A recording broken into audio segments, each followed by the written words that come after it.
কি দেখছিস? দেখছি তোকে। আমার নিশ্চিত বিজয় তুই ছিনিয়ে নিচ্ছিস। তোর বুকে অনেক সাহস। এই সাহসটা আমার পৈতৃক সূত্রে পাওয়া। আমার বাবা তোর বাবাকে এই মধুপুরে মাথা তুলে দাঁড়াতে দেয়নি, আমিও তোকে দাঁড়াতে দেব না। এই হায়দার, সময় পাল্টে গেছে। এখন গণতন্ত্রকে প্রতিষ্ঠা করার জন্য ছাত্র জনতা প্রতিবাদ করতে শিখেছে, লড়াই করতে শিখেছে। লড়াই, প্রতিবাদ।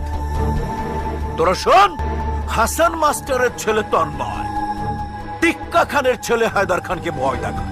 ও জানে না ও সুন্দরবনে রয়্যাল বেঙ্গল টাইগারের সামনে দাঁড়িয়ে আছে। তোর বোধহয় জানা নেই, সুন্দরবনে শুধু বাঘই থাকে না, সিংহও থাকে।